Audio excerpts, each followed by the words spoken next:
Grinders podcast. I'm your host, Nicholas Hauka, here with David Hollinshead. Dave, lots of great action in the NFL this week. A couple of shootouts. I mean, we'll talk about the Monday night game, which wasn't really great unless you're a lover of bad offensive play, which I am not personally. But there were some really good games. But before we get to that, Dave, how are you doing?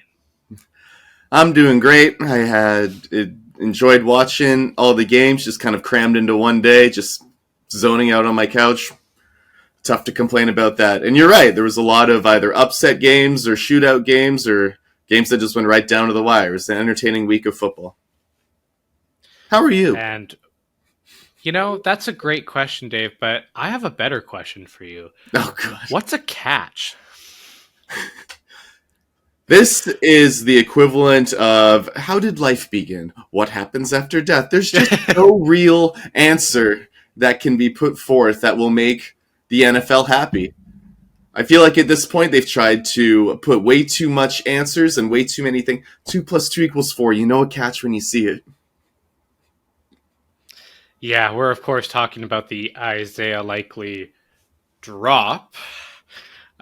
Called in the critical moment of the Steelers game that ended up kind of sealing that game for Pittsburgh to win. And we will talk lots about the Ravens later for our What's Wrong With segment. But for now, we'll focus on that catch. Dave, to me, possesses the ball, is holding it out 2 full steps. I'm a defensive coach. That's a catch. Like, there's no doubt in my mind that that's a catch. Just because he doesn't take the 3rd step or whatever their reasoning was behind it, like, that's not acceptable to me. Like, you need to use a little bit of context. There's times where you can break the rules. That's a catch. There's no doubt in my mind it's a catch. With the NFL and their rules, they seem to contradict each other in a way. Because if you look at end zone sideline catches, it's 2 feet, right? And then all of a sudden, when it comes to middle of the field type catches, it's 3 feet and a football move. And what's a football move? That's our next philosophical question. Yeah. What is a football move? I mean, I remember growing up watching that Calvin Johnson play and everyone losing their mind. And of course there was the Des Bryant play in Green Bay. And there's one more that I can't. Oh, the Jesse James catch against the Patriots, that was a ridiculous call. But anyway, so this kind of seems to have been an issue. It comes up once every couple years. It would be very nice if they could use context clues while having a definite, actually maybe not even having a definite, set in stone what a catch is, because I feel like this is something that actually needs additional context to it too. Maybe not just adhering to that, 3 steps in a football move. I think sometimes you need to be able to break it in this particular situation because each catch is very different. Yeah, looking to define it has just made the rules over-defining it, making it convoluted, and now you're just left with fans at home going, how is this not a touchdown? But then XYZ plays we've seen 1,000 times before is. I'm right with you. I'm right with everybody else who's up in arms about it, except for Steelers fans that I'm sure are happy about that. Hey, if it benefits you, why not, right? Jesse James did not catch. I know, still stings. That is 8 years later. Well, I'm not a Steelers fan, but I just remember watching that beat in shock, thinking to myself, how can you possibly not call that again? Anyway, and I thought they were going to do it again with the Zach Ertz catch in the Super Bowl. Kind of a similar type play. I'm like, they're definitely going to call this an incomplete pass because they've done it before, but they actually got it right that time. And that's also frustrating, okay. the inconsistency of it all. If you're going to have your... if you're going to suck, suck consistently. You know what I mean? Yeah. If it's going to be terrible, that's officiating for you, Dave. We've always been huge fans of referees in every league. we have participated in. So hard to you ever like been at the end of a game and be like, they've done a great job today.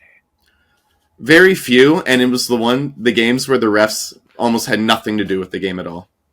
Minimal Yes. flags thrown, just the like obvious egregious stuff. Yeah. None of this like illegal motion on the O line stuff that was really plaguing the league for the first like 10 weeks of the season. I have no time for that. Like, why slow the game down further? Yeah.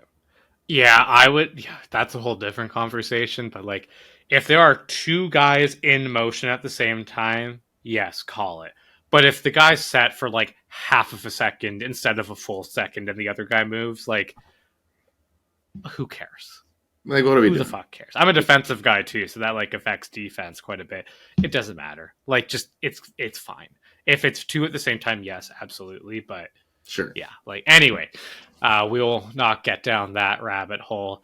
We'll move on to Daniel Jones. Achilles injury is out for the year. Dave, Daniel Jones did a lot of good for the Colts.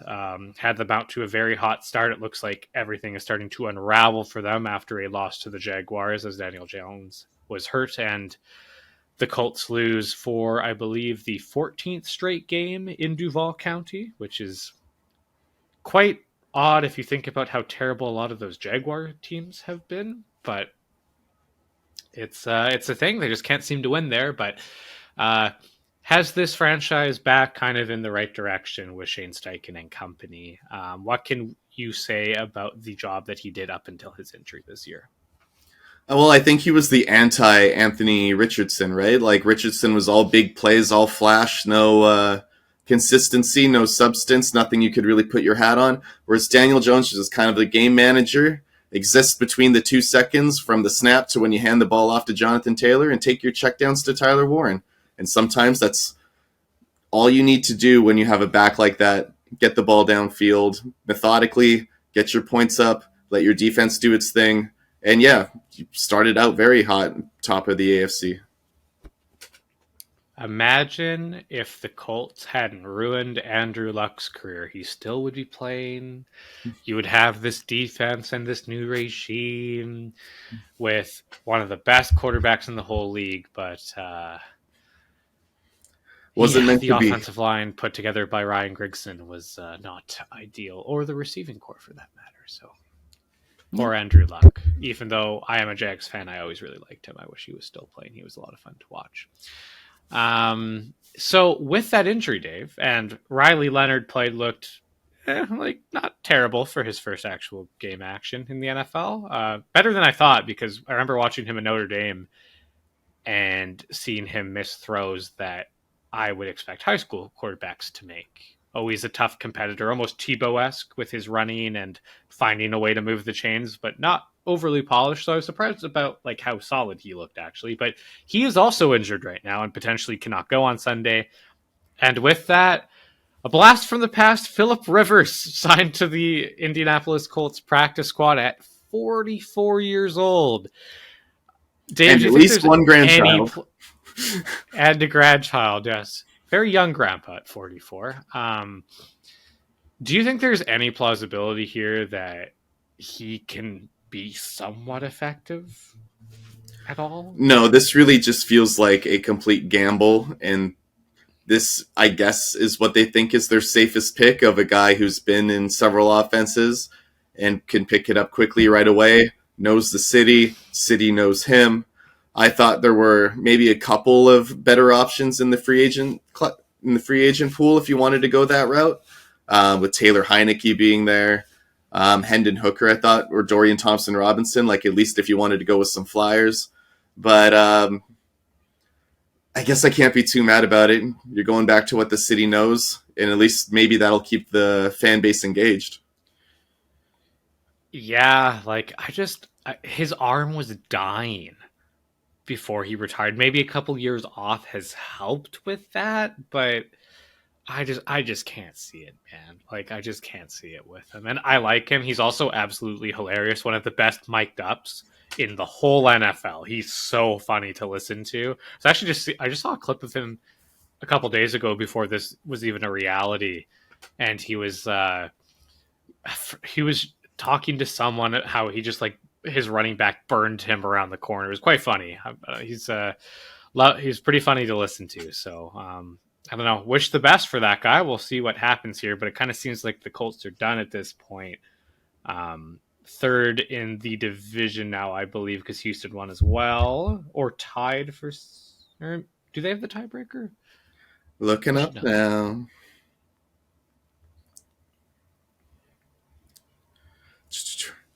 now. They are currently tied for second, but technically in third place. Gotcha. Yeah. So this is starting to unravel. The Texans are starting to get hot at the right time. So are the Jaguars finding ways to win, despite I feel like they don't actually have a great roster as a Jags fan. But hey, look, they're winning games, so can't really complain. So this is kind of unraveled for them, and it seems to kind of be over. But a good run nonetheless, and maybe that can propel them next year with some momentum. But we will see. Uh, Another team who has been struggling pretty much all year long gets another blow. Lost to the Bills. Bengals are going to lose Trey Hendrickson for the rest of the season as he elects to have surgery rather than try to play it out. And with the Bengals essentially eliminated from playoff contention, probably the right decision. And as we know, Trey Hendrickson has not had the best time with the Bengals organization over the last couple of years. Yeah, this kind of makes a lot of sense to me. There's no point in risking it for the last 4-ish games. Like, for Yeah. what? You're not in playoff contention. Come back next year. If you're Hendrickson, like, you've already voiced your dissent with the organization, and he's been a trade target for the past couple of years now, I believe. So let's just get you back healthy and see what happens for you next year. Yeah. He did get his contract, obviously, but yeah, has not been. We've talked about it ad nauseum, so we won't go too far into it. But I also wonder, Dave, like with Trey sitting out, is it time for Joe Burrow to sit down as well? I know he's the ultimate competitor and he always wants to play. He's your franchise guy, but like you're eliminated. He's battling through a pretty terrible injury and is somehow still playing at a ridiculously high level. Like that guy is so good. I don't like you can't really afford to lose this guy again. Do you start when's the right time to sit Burrow? I mean, if you're just going to be like 1,000 foot view of everything, then yeah, you probably sit him now and just let him rest, get that extra time. But if you watch the Bills Bengals game, it really was just a tale of two QBs just trying to will their teams into a win. Yeah. And, unfortunately, and this was one of the more entertaining games, and unfortunately, Burrow, kind of in the fourth quarter, two tipped up picks at the line of scrimmage, and then that fumble on the goal line, which just breaks your heart to watch a guy trying so hard to do everything he possibly can to get this team in the W column. But I wonder what that does for the team and what it does for the fan base that you're just washing your hands of the last few games and essentially giving up if you put in your backup. But I think high in the sky, no emotion attached to it. I think you got to sit him. That's your franchise. That's your whole team, pretty much. I would not. I'd maybe give him one or two more, and then just be like, "Hey, like you're done. Yeah. Sorry, man. Like, Yeah. what's the point?" But we will see. You never know. I mean, he signed a contract, and with the Bengals, you need to play your contract out because they're somewhat cheap.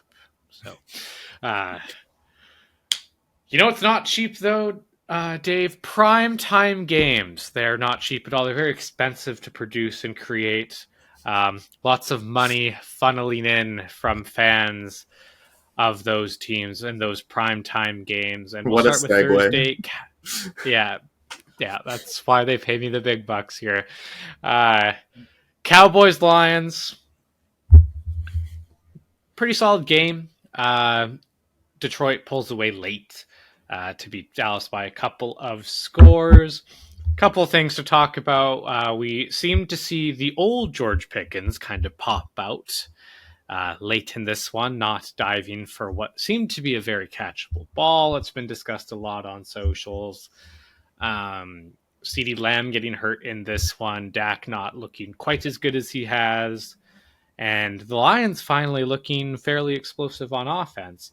And Dave, I'll let you go first here. I have my opinion on this. Is that indicative of how good Detroit's offense is starting to become, or is that the issues we've talked about the Dallas defense? I mean, two things can always be true, right?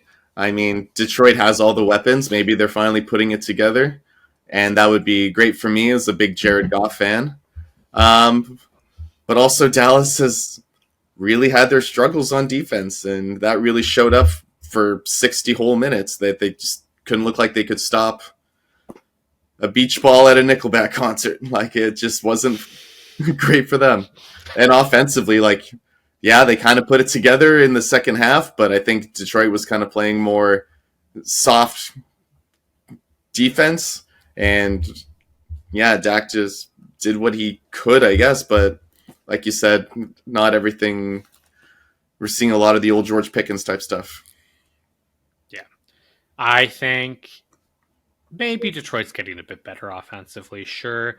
I also think like this is what we talked about a couple weeks ago. Matt Eberflus's defense is awful.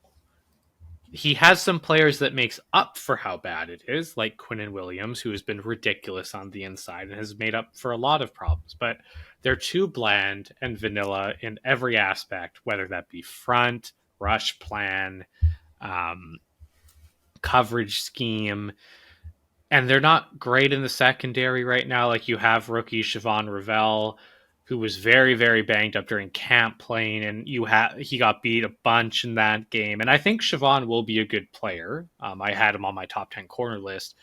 They're getting him to kind of play techniques that he's not good at, though. Like Siobhan is a true press and press bail player. That is what he's good at. There's a lot of instances of him playing off, right, and playing deep zones from like off coverage at 5 to 6 yards. He's not good at that. That's something that showed up on film. Why are you making him do this? Like you can very easily adapt your scheme to players' skill sets, especially in the secondary. Let the dude play press and press bail. Like just let him do it. It's fine. You're in cover three, like 90% of the time anyway. Just let him do it. He'll be fine. I think there was one play he might have been in like an inverted two, splitting 1 and 2 as they were both going deep, and then he got caught flat footed and stuff like that. But like, get that guy in press bail so he can flip his hips and turn and run and use his length, which he's good at, right? Like, I don't know if he doesn't seem like a difficult concept to me, but I don't know. I'm not in the room. There could be stuff going on. I don't know, but frustrating to watch for sure, especially as a DB guy myself, not utilizing your player skills properly or what they're good at or comfortable more so. Yeah, I don't like the scheme, and I think against good teams they get exposed all the time. And Quinnen Williams and a couple of others were kind of making up for that, but I don't think that's going to happen down the stretch against these good teams as the Cowboys try to press and make the playoffs here. So Yeah, I mean, we have criticized Matt Eberflus before, and just coaches in general when they won't adapt their scheme to fit their players, right? Like, you know me as a football coach, I'm very much like shotgun. I don't want to say air raidy, but spread at the very least. But when I coached one team, I didn't have a QB. I very quickly, but he was athletic enough. I switched to a read option type offense, and we were able to find some success and plays off of that. So you need to be able to. What makes a good coach is being able to put aces in their spaces and adapt yourself, or you're just going to die, right? And that's what we're kind of seeing with the Dallas Cowboys defense and everywhere around the league where these coaches are so stubborn with their scheme. yeah, and that's why, for instance, Sean McVay is a very good play caller and offensive coordinator because he changes what he does every year. Like if you look at their offense when they were first coming out and kind of exploding on the scene the year that they lost to the Patriots in the Super Bowl, it is drastically different from what they do now. Are there some of the same concepts? Yes, because football is football. Inside zone is always going to be a thing. But the way they attack in the passing game and kind of their base run concepts, etc., or motions into them are very different because he continues to adapt and expand. He's never satisfied with what they have. And I think more coaches need to do that. or you're not going to find the same success you did in the past, kind of like Eberflus, to be honest. But um, we'll move on to, speaking of changes and adapting, Texans and Chiefs. Sunday night game. Dave, the Chiefs have. Is the dynasty over? I know they're not officially eliminated yet. Don't want to awake a sleeping bear, but is the reign of terror officially over? As a Patriots fan, God, I hope so. As a football fan, I kind Oh, of as a hope not. Patriots fan, okay, okay. As a football fan, I kind of hope not. I like watching greatness be great, just in general terms. But I did catch a bit of this game. It's been a busy weekend for me, but I did catch a bit of this game. And the Chiefs offense, I think we were debating whether or not to do the Chiefs offense for our What's Wrong With segment for this week. And I think that might be a next week segment if they pull this off again. But it's tough watching Patrick Mahomes do this. They seem to have, and I don't want to bury the lead for our segment next week, but it looks like they're asking him to do these like drop back passes without any sort of real structure to it, and that's kind of offensive to say because Andy Reid is such a great offensive mind, but it really is just, and again we'll go into the R4 stuff, like if you have all four routes that are just looking for the big plays and you're just hoping for Mahomes to kind of will your way into it, I think teams have kind of figured that out, and you don't really have the weapons that are going to get the separation, get the release off the line of scrimmage, like Hollywood Brown. Xavier Worthy's still young, and he's just more of an athlete than he is a polished receiver at this point.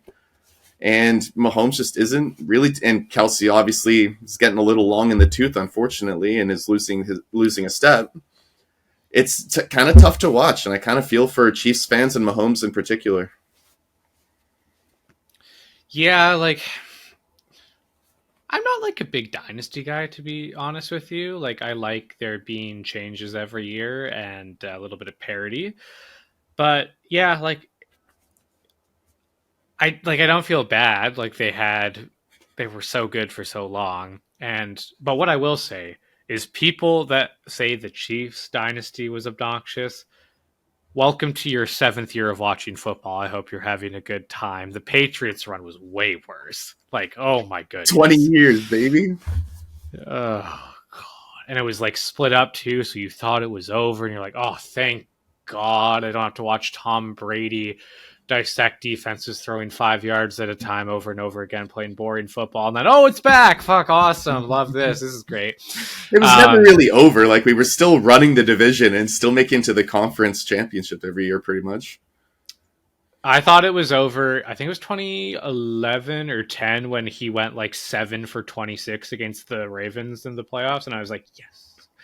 Yeah, that was Been a hater since I was like 10 years old of that guy, but I will admit he is the best ever. But anyway, don't like him. As a broadcaster, though, I actually do like Brady. I think he's doing a good job as a color guy, despite what other people are saying. So yeah, like I don't actually think the Chiefs dynasty is that obnoxious compared to the Patriots one, but yeah, like I like to see a little bit of parity. I would like to see Mahomes kind of get some better weapons around him, etc., etc. Defensively, like Spags is one of the best DCs in the NFL. You can make the argument he is the best. His players are starting to get long in the tooth themselves. Like Karloftis and company have really taken a big step back. Chris Jones had his best game of the year, and it still wasn't enough for the Chiefs to pull out that win. He looked like kind of vintage Chris Jones, but he's not finishing as well as he used to. Like he'll blow up plays in the backfield and not make the tackle for loss or sack. That's kind of been his regression. He's still a damn good player, but he's just not the same. I think you're just kind of seeing a change into the guard here. When it comes to this team, they're going to have to retool. And you know what? When you have the best quarterback in the NFL, it doesn't take that much, right? No. Doesn't take that much. No, time for a reload phase for the Chiefs. Patriots did it multiple times. I think they're really holding on to that team because it was a team that's found so much success, but sometimes you got to know when to let some guys go and reload your team. Yeah, and like their management group is so good. Like they know they'll probably do it next year, and before you know it, we'll be watching the Chiefs in AFC Championship and probably Super Bowl games again. Because Holmes can do that for you, and you have a good staff around him. So, Texans, on the other hand, we won't leave them out of this. They're starting to come on hot. Like as a Jaguars fan, I'm worried because I think they're the best team in the division, despite being in second right now. That defense is ridiculously good. The pass rush they have, they can win with four. They don't really have to move. Like Will Anderson and Daniel Hunter just win. Their secondary is awesome. Kamari Lassiter has developed into like a top 15 corner. I didn't even like him out of college. I thought he was kind of meh, but like he's a legit NFL corner. He's very good. We all know about Derek Stingley. Their safety core of Petrie and company are very good as well. And you have a good play caller there on the Texans, and you have D'Amico Ryans as kind of the head coach and overseer of everything on the defensive side. Like this is a good team. The offense still needs to figure their stuff out because it doesn't look pretty. It looks kind of ugly. But if CJ Stroud can just kind of be a game manager, and I think he's better than that, but that's all he kind of has to do right now. They are like, this is a dangerous team going into the playoffs, in my opinion. Yeah, I would agree with everything you said. That defense is just playing completely lights out at this point. I really do have concerns about the offense. I think the Jaguars' offense, obviously the offenses don't play against each other, but if I had to pick between the Jaguars' offense, despite your hesitations on them, I would say that they're doing better, or they're a better offense right now. Oh, for sure, 100%. Yeah, Jacoby Myers, baby. We love him. We love him as a person. Yeah, no, legit, he has made such a big difference. It's actually wild. Like, he's a great player, and I will never forgive Belichick for getting rid of him. But like you said, CJ Stroud, he's just kind of in game manager mode. He's completing like 50% of his passes, and most of them are going to Nico Collins. I really want to see something out of Jaden Higgins. Very high of him out of college. And I think just a lot of these rookie receivers like Jalen Noel, Jaden Higgins, Woody Marks is still very young. Let's give them time to develop, and I think if they can hit their ceiling or their potential, next year, maybe 2 years, this offense will be back to flying high, and CJ Stroud back in the top 10 of the league for QBs. Yeah, I do believe in Stroud. I think that the last year was kind of an outlier, and I think this year he's been hurt a little bit, but I think he's going to get there again too. He has too much of a skill set, and he's so calm. Like he has the right demeanor too. Like I think he's going to get back to that, as much as I don't like that as a Jags fan, but I do like the player. So I would love it if it was on a different team, but we will not get into that. Then speaking of quarterbacks struggling, Eagles Chargers. First of all, before we get started, Dave, did you know that Justin Herbert had an injured left hand? Did you know? If you didn't, they told you on the broadcast about 35 times. So just wanted to put Thank you for telling us so much. What if we forgot? It's like Chris Collinsworth reminding us 1,000 times a game about who Patrick Mahomes is. I don't know. What does he do? Here's a guy. What's he good at? Oh, here's a guy. It's kind of like what we see from Patrick Mahomes. You know, it's really funny. People complain about Collinsworth a lot in that regard, and rightfully so. But there was an NHL color commentator called Pierre Maguire for non-football guys. So Sidney Crosby was the best player in the NHL for like 15 years or however long you want to say. Sure. Maguire was in love with Crosby to a different level, like even more so than Collinsworth with Mahomes. Like there would be two teams playing, and I know people make jokes about Collinsworth like referencing Mahomes, and maybe he's done it once or twice. I would consider it would be Chicago against LA, and Maguire would be like, someone wouldn't score and be like, you know what, Sidney Crosby would have put that in. It's like, Pierre, they're not even in the same conference. Like, what are we talking about right now, man? So Gretzky would have put that in. Like, what are we doing here? Yeah, essentially, yeah. McDavid would have just dangled through the team. Like, yeah, we know. He's the best player. So we'll get back to football here. Uh, if you think Collinsworth is bad, go look up some of his stuff. It's pretty funny. I like him as a color commentator, but his love for Crosby was just on a different level. Uh, Back to a different level. Jalen Hurts not playing to his standard at all. 4 interceptions. This is a really ugly game from the start. 6 first half turnovers, including a play, Dave, which I feel like I haven't seen this before, where 3 turnovers occurred on the same play. Interception by Jalen Hurts thrown to a defensive lineman, which was terrible to say the least, because it wasn't like he dropped late, like he was sitting in the window for 2 full seconds and Hurts threw it right to him. Awful play. He then fumbles. Hurts picks it up and then fumbles himself.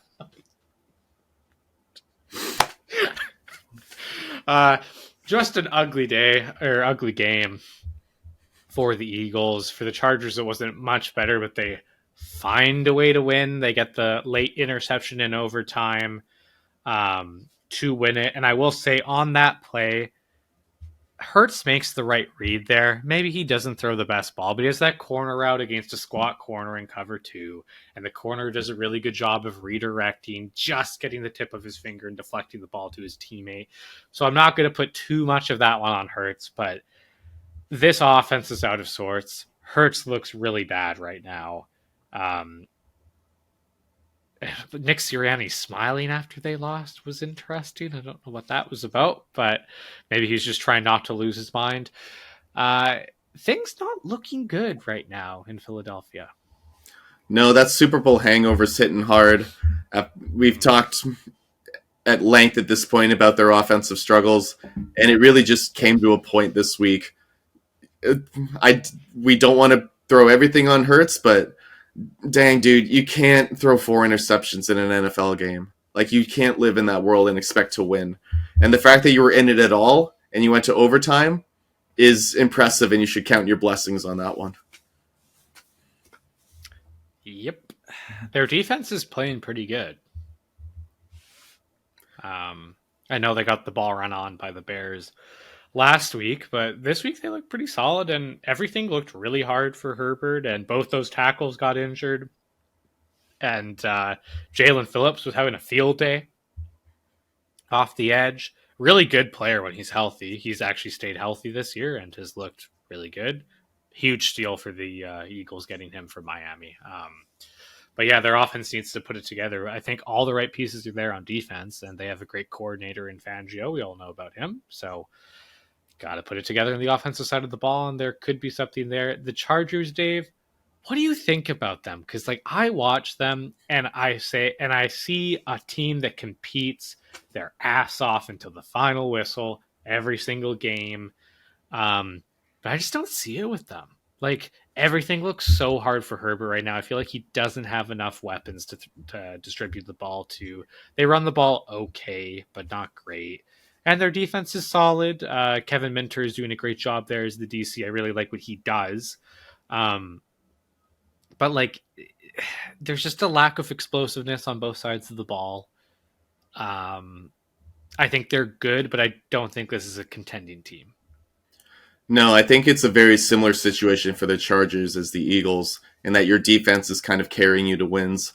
And I make jokes all the time about Harbaugh, just pound the rock up the middle, I formation, et cetera, et cetera. And your best player on offense, your 2 best players on offense are your quarterback and Ladd McConkey.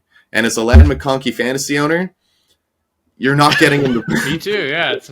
I'm so sorry for your loss. You're not adapting. We just talked about this. You're not adapting your scheme to be fitting your star players. Herbert looks, I don't want to, lost is the wrong word, but it does look like he's struggling to find open men and is pretty much just kind of willing it down himself. Like, he was their leading rusher this week, which not exactly what you want to see out of any offense when your QB is your leading rusher, because he just has to take off and go. But like, he completed less than 50% of his passes, 12 for 26 for $139 and a touchdown interception. That's not great. And they don't have bad weapons. Like, we saw Johnston early in the year starting to put it together. We saw Keenan Allen kind of having a resurgence early in the year. McConkey is kind of taking a back seat, which maybe you can chalk up to defenses kind of focusing and honing in on him. But you have guys, Gadsden's like a half decent tight end as well. You have weapons. Like, why are we not using them? And yeah, you can put the blame on, running back injuries kind of being in and out of the lineup and your two franchise tackles being out. But damn, adapt. Find a way. You have the pieces. You do know who their OC is, right? Hmm.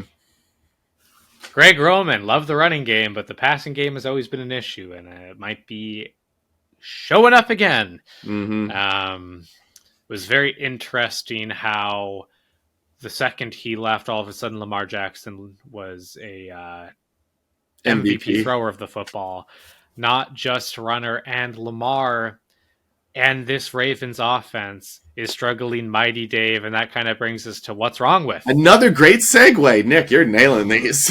Oh, Nick, so on today. I'm so back, guys. So, yeah, what's wrong with the Ravens? Like, this is a team that has been a legit contender for like two years, because I think Lamar was hurt the year before or whatever. But this is a team that has been in contention for the Super Bowl for years now. They're having a bad year. Lamar missed a couple of games this year, but they look like a mess on both sides of the ball. Early in the year, it started to get a little bit better, but a couple of losses now. It feels like they've kind of stagnated, Dave, and this team, they need a reset, and I think a big part of it is what they're doing on both sides of the ball right now. I mean, yeah, before we get into our whole X's and O's breakdown where we're showing clips, there's quite a few things to say. One, I think this is kind of my theory, is with these struggles, we're seeing both sides of the ball just kind of break it down to the fundamental basics of it all, going back to square one. And once we get that, we can maybe stack and build on it. And in week 14, you just can't really do that anymore. They have the film on you. They have the tape. They know how to stop you at this point. I think another one is being generous to Lamar. I am a big fan of Lamar, and I don't buy into the whole he's just a running back playing QB. Like, I don't buy into that at all. We've seen him succeed in the passing game. But he had a grade 1 hamstring injury, and those type of injuries take, I think I read, 6 to 8 weeks before you start rehab. So that's another however many weeks, let's say 3, right? And he's back after 4 weeks.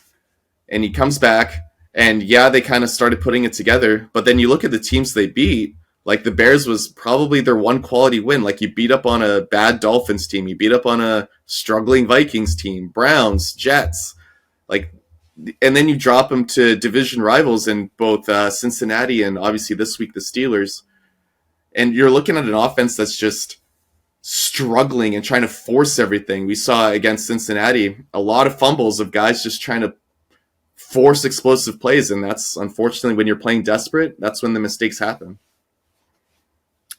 Yeah, and defensively, like, we'll get into it too. Like, I feel like it's not as bad as I thought, but there's just like some definite things that they're doing that aren't helping them. Which they easily could do. It's just the way they're being taught to play, and then a couple of schematic things that they can fix. But this is a team who, coverage-wise, does fine. They defend the run pretty good. They can't get after the passer, and we'll kind of get into why that is and what they need to do to fix it. But we will start with you, Dave, and this offense that was so explosive a couple of years ago, but all of a sudden is not. Here is clip 1 for you. Yeah, okay, so I think this is the interception. Let's get that full screen, make it look real nice so everyone can see. There. Yeah. All right. So I think we can play it. What we're seeing a lot of is, if you can see the safety in the top left, he's just kind of sitting there. You kind of know that he's going to be playing high in the box, or at least playing a cover 1 robber, which we're seeing a lot of. The safety at the top of the screen, just at the 45 there. He's completely flat-footed. You know he's probably just going to stay there, kind of rob in the middle of the field. We can talk about their weapons. I mean, Zay Flowers is still, I think he's crazy good, but kind of more, I don't want to say gadget player. I think that's disrespectful, but not a true number 1. I think Hopkins is a little long in the tooth at this point. I think Bateman, excuse me, hasn't lived up to his potential. But this is something that we're kind of seeing out of Lamar post leg injury. And if we can start playing the clip, we're seeing a lot of offensive line breakdowns as well, which I'll get into in a second. Drops back to pass, tries to escape, and usually Lamar will take off on this play, pick up his 5-6 yards, outrun that defensive tackle easy, but he just doesn't trust himself and doesn't have the usual Lamar explosiveness to be able to get away and live to fight another day. The linebacker does a great job and comes down here, but Lamar just kind of throws up a very ill-advised pass instead of throwing it away, and the corner makes a great one-handed interception. When you're playing on a leg that you don't really trust and you don't trust yourself to pick up this, it really inhibits what Lamar's Superman ability was, right? So unfortunately, this is just the kind of turnovers that we're seeing from them recently, trying to force a big play instead of just living to fight another day. Because you're struggling to move the ball at this point for the past few weeks. Great interception. It's just unfortunate to see.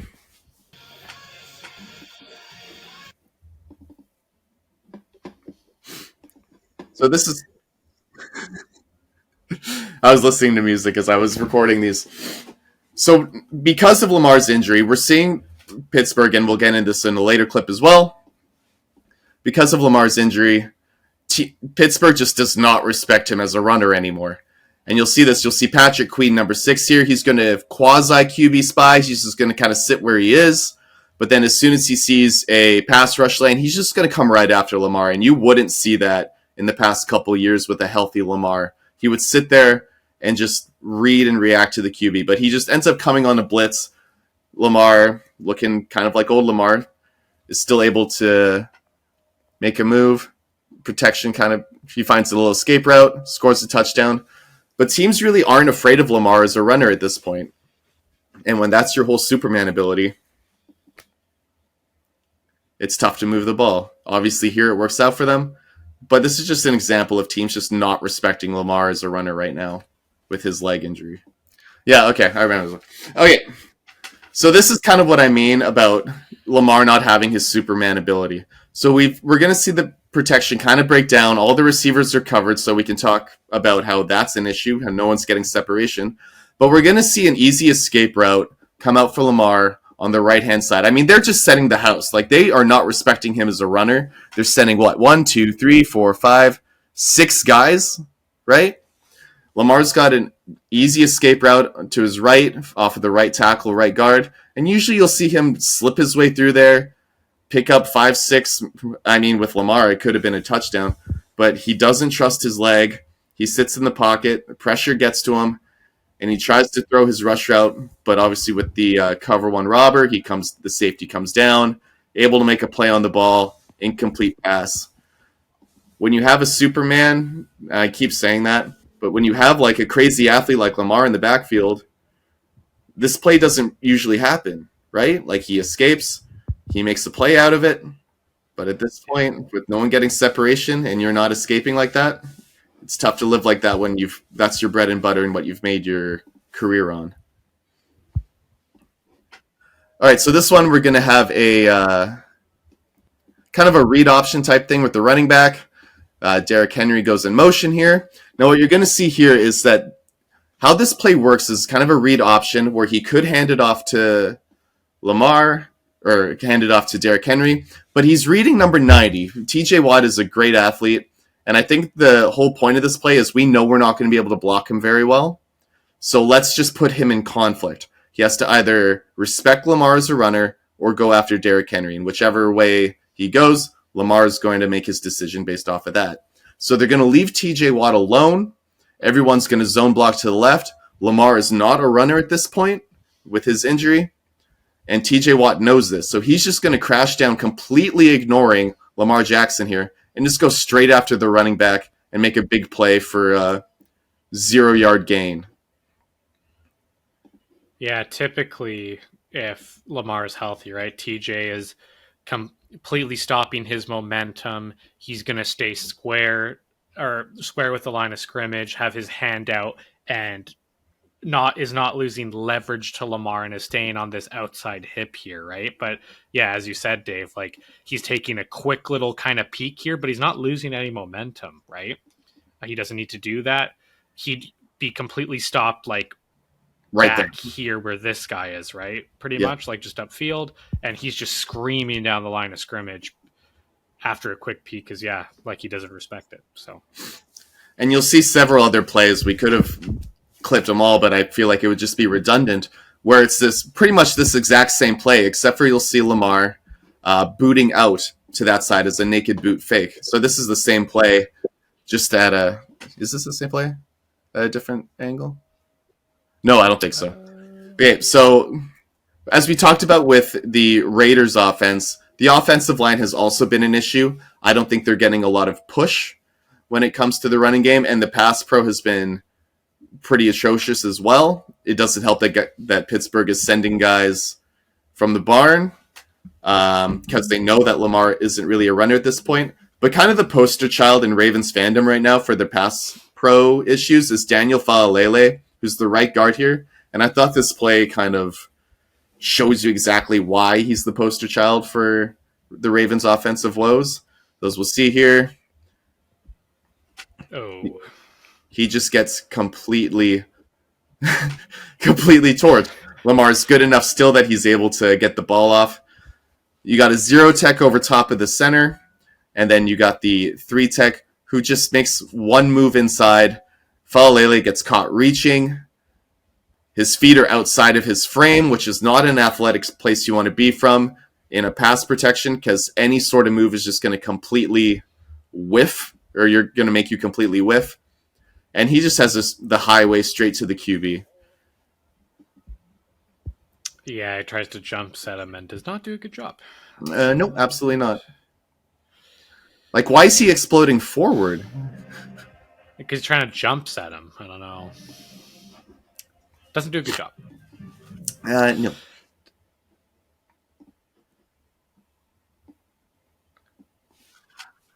What do we got here, Dave? So after this was kind of later in the game, when they realized that their naked boots and their read option stuff wasn't working, they were started running split zone. So what we're going to see is the fullback here end up taking the edge on the other side, while the rest of the team runs the inside zone to the left. Now, you might think that that's a good solution, which typically it might be. But when you're depending on that fullback to kind of help clear the zone for Derrick Henry, Henry still picks up 4 yards here.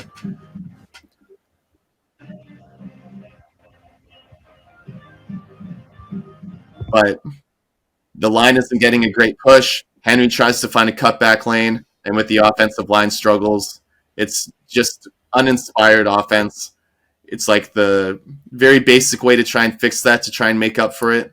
But Pittsburgh's defense just overloads the side of the ball. They got, 9 guys on the line of scrimmage there, or at least in the box. It's tough to live that way. And then here's just another view of it. So the fullback motion's over. There's just no real push from the line when you got 8 guys in the box. It's really tough to live this way. No one's respecting Lamar, of course, because they don't respect him as a runner at this point. The offense has really just boiled down to very basic runs, very basic passes, and trying to force it when you're trying to make big plays when you're struggling. Yeah, not a recipe for success, Dave. Not a recipe for success. Yeah, well, any other comments before we get to their defense? I think for their run game, I think they need to shift away from this zone read kind of stuff that they've made their bread and butter for the past few years, and just switch to a straight gap scheme, meaning that the linemen are just full throttle ahead, have your guys make the gaps, and Derrick Henry's the type of back who can do that, just find the gap and plow his way through it. And as for passing game stuff, it's tough when you're O-line, and unfortunately Daniel Faalele, as I said, is taking the hit for it.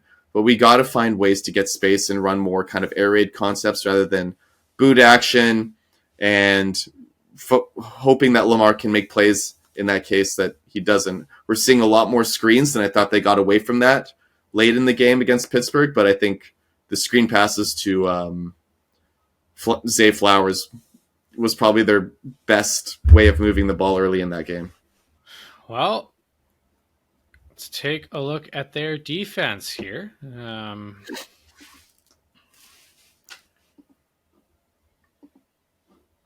All right. So, a couple of big issues here. So, on early downs, I think Zach Orr is actually doing a really good job. He does a good job stacking the box, limiting teams' run games. Everything looks pretty good to me. The only thing I have, and this isn't just him, like this is a big issue in the NFL for some reason, and I don't know why, because it's not like that hard to play. I think it's because they're so worried about matchups. When there's an off-ball tight end or a bunch receiver that they have a BTL motion, so behind the line of scrimmage motion post snap, so like as the ball snapped, teams don't pick them up very well. So here's an example of it, if this would work. So it's going to be this receiver here, and you'll see on film for the Ravens. This will happen with off-ball tight ends as well. This just happens to be a receiver here. So what's going to happen is he is going to cross the line of scrimmage at the snap of the ball, and no one picks him up. Wide open. Easy first down. Now, this is one of the only issues on early downs. All you have to do with this is you can play this one of two ways. Either you chase, right? But if you chase, typically you're not in an advantageous position to track this down unless this guy here, who I believe this is Kyle Hamilton, so he is a dog, but it's hard for him to sift through all of this to go make this play. The best thing to do is have your backers rock with it. So this guy motions at the snap of the ball. Hamilton would rock to more inside the tackle here. I believe this is Roquan. He would go over a gap, and then this backer here would actually take him. Yeah. That is how you play that properly, so that boot isn't wide open, and you have the edge as well. This is the only real problem I saw on early downs, and this kind of occurred a couple times per game. If you just take that away and don't let them stay ahead of the chains, you're in pretty good shape. So other than that on early downs, nothing wrong with what they're doing. I actually like it quite a bit with what Zach Corey is doing. No, and that's just great that's good offensive play design. That's exactly what you want out of that. If Kyle Hamilton's just going to be manned up on him and have to wade through that traffic, but he still has to respect the run to that side, that's just an easy completion for Joe Burrow. Yep. So more so getting to the actual problems here. Issue number 2, personnel on second and long. So a lot of the time on 2nd and 9, 2nd and 10, pretty much true passing situations for the most part, especially because I watched the Bengals game. The Bengals don't really run the ball very often. There's too many snaps in those obvious passing situations with true run stuffers on the field like Brent Urban or John Jenkins. Both very stout against the run, do their job well. But what will happen is teams will throw the ball and they don't do anything. And typically it's just like a typical 40 front. Ravens are mostly an odd front defense, but in these situations, they're coming out in like their even fronts and there's no games or pressures or stunts on. And it's just, hey, Brent, hey, John, go win a one-on-one. And that is not advantageous to them winning because these guys are run stuffers. That their strength is not getting upfield and attacking the passer and pushing the pocket. So I want to see either Travis Jones plus edge rushers on these downs more. Travis Jones is another interior lineman who actually does win inside and gets good push. So I want to see him plus the abundance of edges that the Ravens have. They have a ton of them. Or more creative usage of Urban and Jenkins, using some picks if they're going to go with their even front stuff to create pressure with their linebackers blitzing, or to have one of their edge players stunt inside or something of that nature. I want to see more of that, or even in their front, like line up in some of their odd front stuff, and you can use them in the same way in that instance, but they'll be more effective than when they're just in their even front stuff. So this is the kind of look you'll see. Here's Urban. I believe this is Jenkins here. Just base 40 stuff. And the Ravens are an odd front structure and are very creative in a lot of the looks that they use. So I don't understand why in these particular situations that they're playing so vanilla. Um, be more creative with what you do because they're fully capable of doing it, and they do it on early downs and they do it on third downs too. They just need to, in these situations, do this because when they don't do that and they line up in these fronts and just try to rush forward, the two edges aren't winning right now. These two aren't. So quarterbacks have all day to throw the ball, and it's really easy for them. Issue number 3, too much show and drop. So what I mean by that, the Ravens will show creative fronts, pressure looks, they'll mug their backers, do all these types of things, but then they don't actually ever blitz from those looks. So as much as the looks are cool and creative and creating one-on-ones with their rushers aren't winning right now. So it doesn't matter in that aspect. And also because they're not pressuring, teams aren't respecting those looks. So they'll try to create like 3 to one side, 1 on the other, and teams know what's happening because they're not blitzing from it and they don't have to respect it in protection. So that doesn't work. Yeah. Yeah. And then also there's some predictability things. When there's 2 edge players to the same side, they always run this exit or Texas stunt over and over again. There's not a lot of adaptability and switching to it, so teams just kind of know what's going to happen. Very easy for the offense to game plan, have longer developing concepts. If you know you're getting an easy look that you can easily pick up, Burrow, Rodgers can kind of just sit there and find his open guy. Exactly. So here is one example here.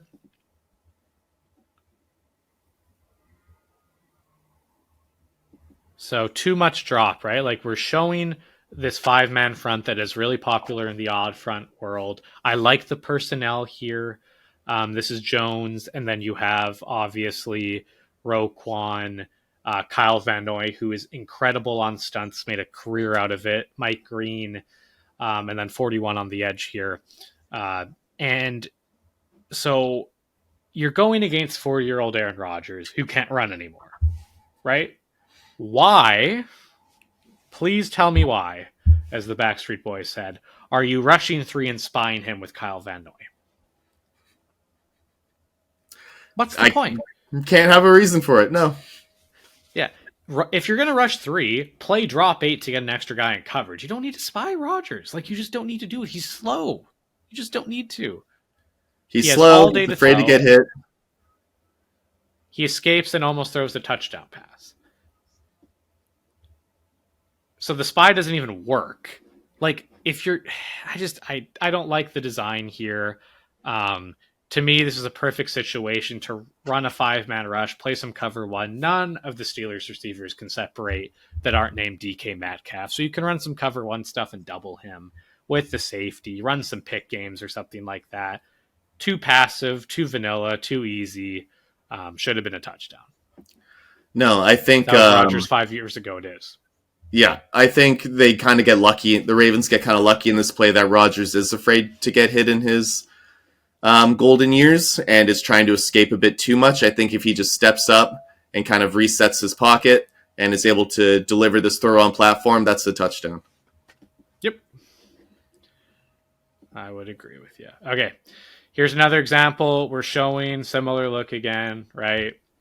So this is a great look, right? 5 men on the line. You're going to get big on big protection, very likely. And you drop. Everyone drops. Everyone drops. Burrow goes, okay. Should have been a completion. Just not a... no pressure being sent, right? Rush 3, and when you're rushing 3 and no one is winning for you, when you rush 4, you're not going to win with 3. So... not a good business model. Here is... this is the 2 edges to the side. So you're going to have Van Noy and 41 here to the same side. you are going to see this stunt kind of over and over again on these looks. It is very predictable and it is easily passed off. You can actually see this card's actually talking about the snap count with Rogers, I believe. But the center knows to push here instantly. That's the slide side because they know a pick's coming, easily picked up. That is not overly effective. Mike Green actually doing some good shit here on the edge. Starting to come for him. It's taken a while, but it's starting to come.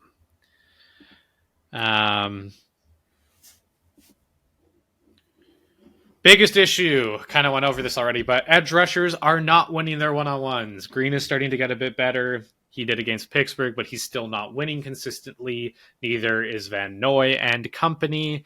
And Travis Jones is your only inside defensive lineman who wins inside consistently. So when that happens, you might think, oh, well, there's just no way you can get a pass rush going. Wrong. The New England Patriots did it for years and won Super Bowls with no pass rushers, minus Chandler Jones, but they lost him pretty quickly.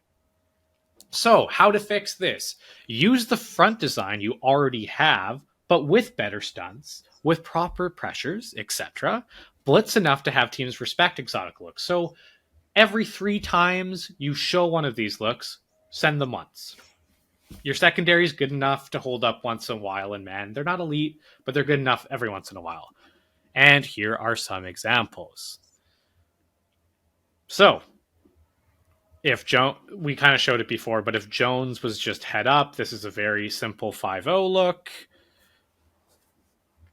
This is the stunt not working because they play the wrong coverage to it. So the Ravens are going to stay in a too high coverage here. And what happens is Roquan is the stunt guy here. So Van Noy gets the guard going. He's wide open to loop for a sack, but Smith sees the back leaking and has to take him. It's actually a tight end here in protection. And because it's a too high look, Smith is the one that has to take the back, not a safety coming down. Right? So this kind of destroys the stunt. Burrow has an easy escape route because 41 makes an inside move with no edge. Completion to Big Chase play on the downfield. sideline. Right? Burrow has no room to step up in this if he's the looper, right? Jones is going to take the lineman here and he's free to Burrow, right? If we have the proper coverage structure, but we do not. We do not. Here's the look. So pre-snap they're in too high. This safety's kind of just sitting on routes here. If you just rotate this down, you have a 5-man rush. This safety takes the back here or adds on, and then you have him in the middle of the field kind of bracketing Chase. You're good. You win here and you get a sack on Burrow, but they decide not to do that. So here's a team utilizing this correctly. This is the New England Patriots. This is a terrible game for Falcons fans, and I'm sorry. It was just the easiest clip to find. What you're going to see here, it's the same 5-0 look, right? So you're going to get big on big protection. Watch how the Patriots utilize a stunt here to sack Matt Ryan. There is Kyle Van Noy coming for a sack. You have the guy that used to do this all the time, use him, right? So you're getting big on big protection.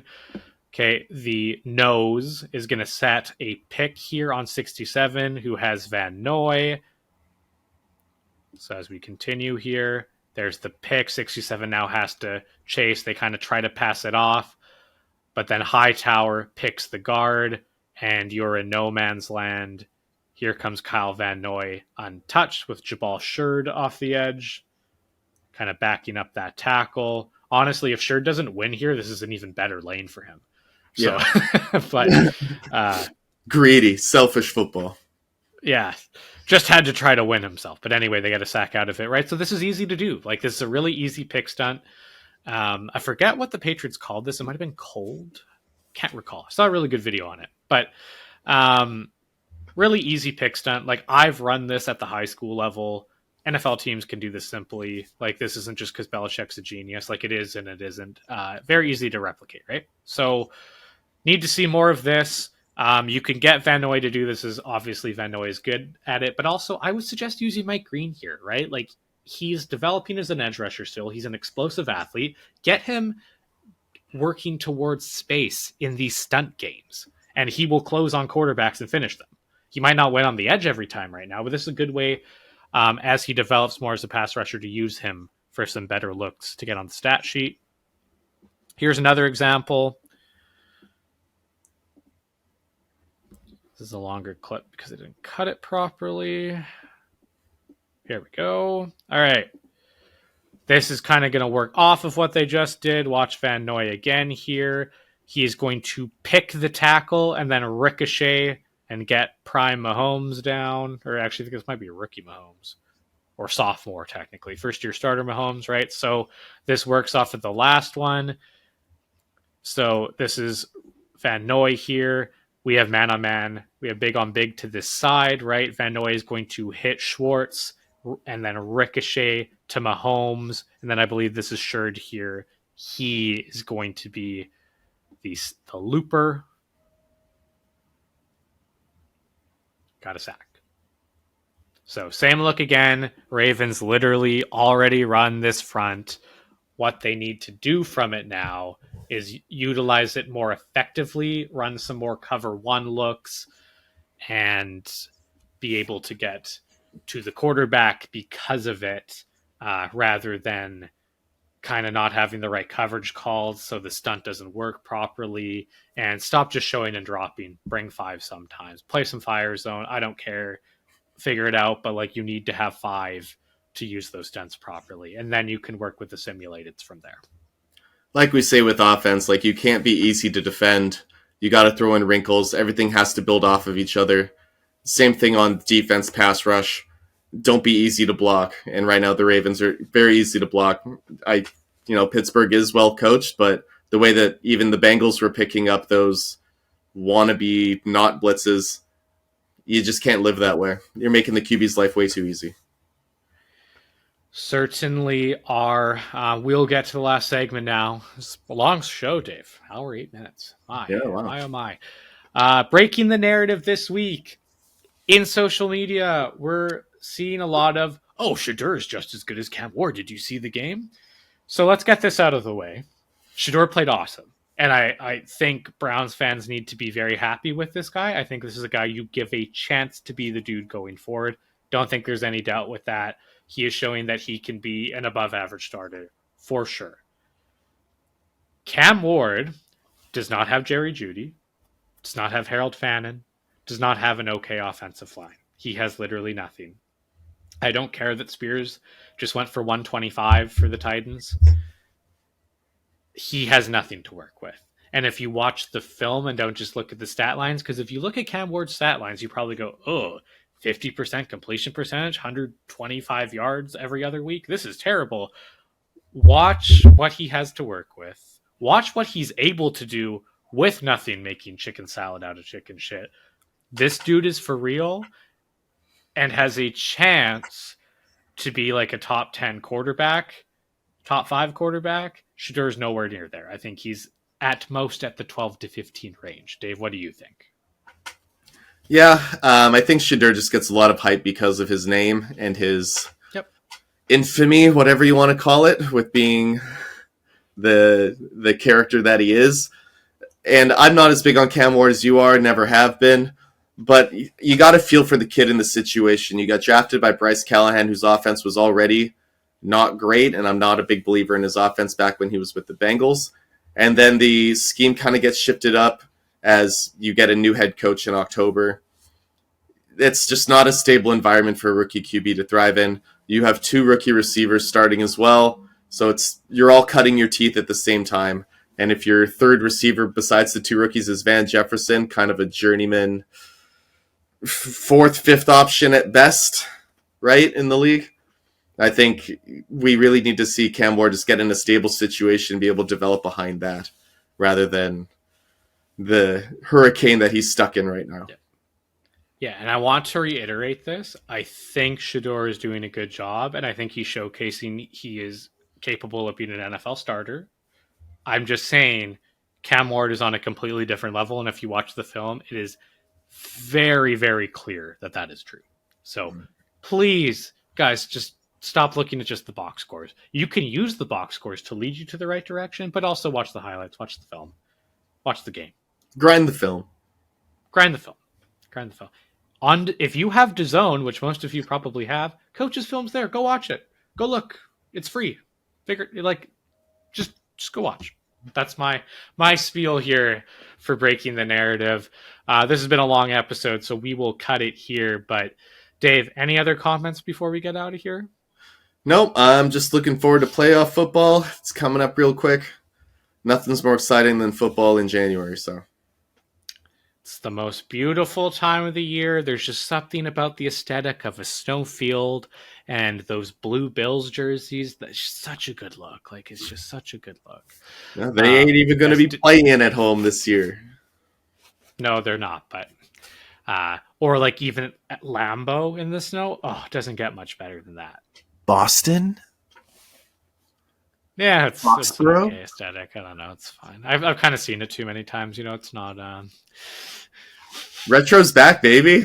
Retro's in. Whatever. Retro's back, and we will be back next week to bring you Another segue. bring you all He's the action 3 for from this 3. upcoming week in the NFL. Hopefully, it is as good as this week, and hopefully, you guys enjoyed the show. We will see you next time. Thank you for tuning in here on the Film Grinders podcast.